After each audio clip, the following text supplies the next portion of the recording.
Bahas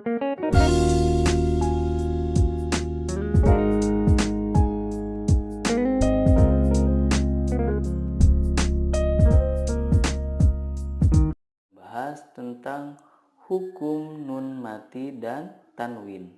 Hukum nun mati dan tanwin. Tapi sebelumnya kita akan bahas apa itu yang dimaksud dengan nun mati dan juga tanwin. Teman-teman sekalian, nun mati adalah nun yang tidak berharokat. Biasanya di atasnya ada tanda bulat seperti bulan sabit ataupun bulat sempurna. Jadi kalau tidak berharokat berarti namanya nun sukun atau nun mati. Adapun yang dimaksud dengan tanwin adalah nun sukun yang berada di akhir kata, ada dalam pelafalannya namun tidak ada dalam penulisannya. Jadi dapat kita ibaratkan kalau kita membaca kata masalan sama dengan kata masalan dengan nun sukun di ujungnya.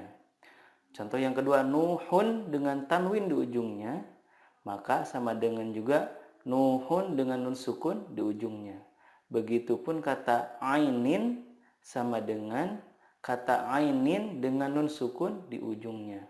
Jadi pada dasarnya tanwin dan nun sukun itu sama-sama nun sukun. Nah, adapun hukum dalam nun sukun dan tanwin itu ada banyak ya. Ada yang membaginya dengan 4 hukum, ada yang membaginya dengan 5 hukum, ada juga yang 6 hukum.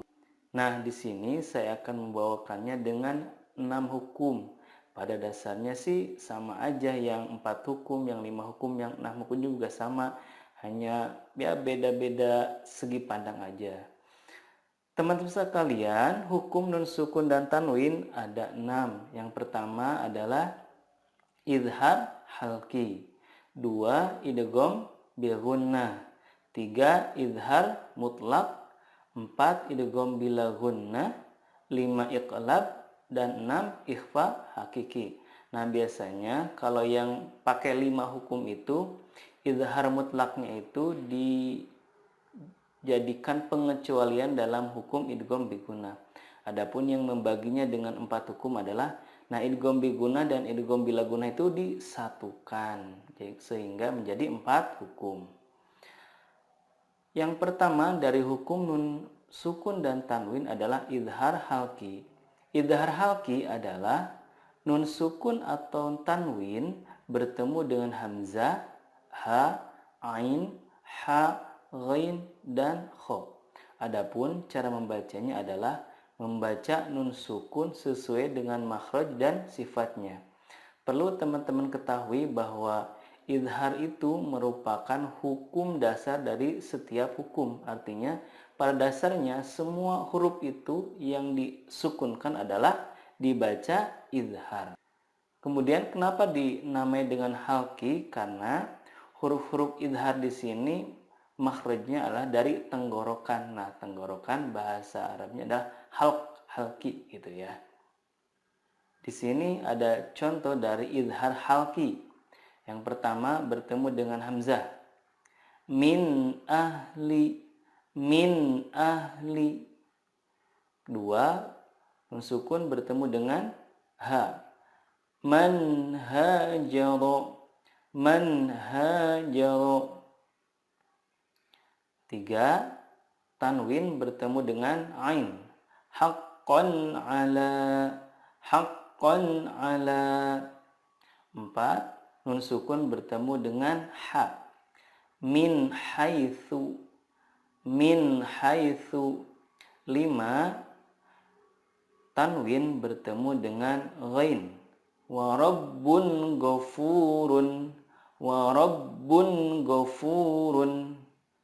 Yang terakhir nun sukun bertemu dengan kha. Wal munkhaniqatu, wal munkhaniqatu. Yang kedua ada hukum idgham bila gunnah. Idgham bila gunnah adalah nun sukun atau tanwin bertemu dengan huruf ya, nun, mim, atau waw. Cara membacanya adalah meleburkan nun sukun ke huruf berikutnya dan disertai gunnah yang dipanjangkan 2-3 harokat. Contohnya, nun sukun bertemu ya, may yaqulu. Teman-teman sekalian jangan lupa untuk menahannya dan disertai dengan gunnah 2-3 harokat. Kita ulangi lagi contohnya. May yaqulu. Selanjutnya tanwin bertemu dengan huruf nun. Contohnya amilatun nasibatun. Amilatun nasibatun. Nun sukun bertemu dengan mim. Mim masadin. Mim masadin. Tanwin bertemu dengan waw. Khairun wa abqa. Khairun wa abqa. Teman-teman sekalian, dari hukum idgham bila gunnah ini ada pengecualian, yakni apabila nun sukun bertemu dengan waw atau ya dalam satu kata. Jadi bertemunya itu dalam satu kata. Nah, hukumnya adalah izhar mutlak. Izhar mutlak. Contohnya ad-dunya, tidak dibaca ad-duyya, tetapi yang benar adalah ad-dunya. Bunyanun, qinwanun, sinwanun. Nah, teman-teman sekalian, keempat kata tersebut dibacanya adalah idhar, tidak diidghamkan. Hukum yang selanjutnya adalah idgham bila gunnah. Idgham bila gunnah adalah nun sukun atau tanwin bertemu dengan lam atau ro. Cara membacanya, meleburkan nun sukun ke huruf berikutnya tanpa gunnah. Contohnya, tanwin bertemu lam, rizqal lakum. Rizqal lakum. Nun sukun bertemu ro, mir rabbihim. Mir rabbihim. Hukum berikutnya adalah iqlab. Iqlab adalah nun sukun atau tanwin bertemu dengan huruf ba. Cara membacanya, mengganti nun sukun dengan mim sukun dan disertai gunnah 2-3 harokat. Contohnya sami'an basiran. Sami'an basiran. Amba'ahum. Amba'ahum. Hukum yang terakhir ada hukum ikhfa hakiki. Ikhfa hakiki adalah nun sukun atau tanwin bertemu dengan huruf ta, sa, jim, dal, zal, zai, sin, shin, sod, dod, to, zo, fa, qaf, kaf. Nah, cara membacanya adalah menyamarkan nun sukun dan disertai gunnah 2-3 harokat.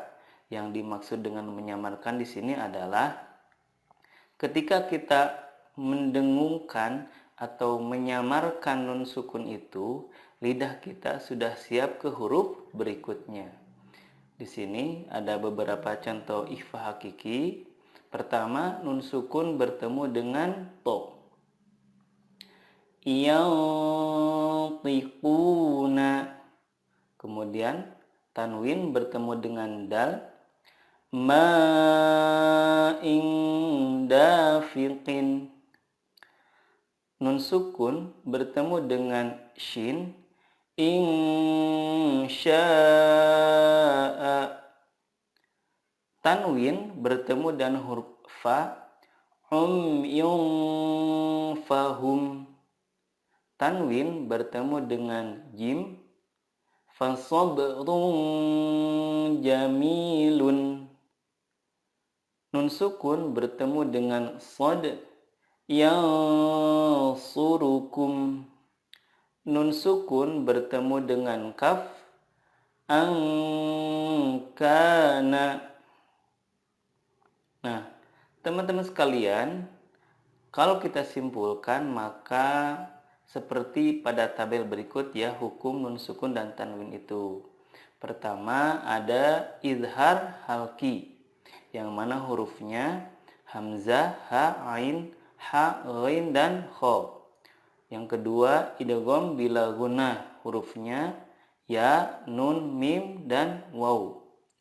Yang ketiga idgham bila gunnah, hurufnya lam dan ra.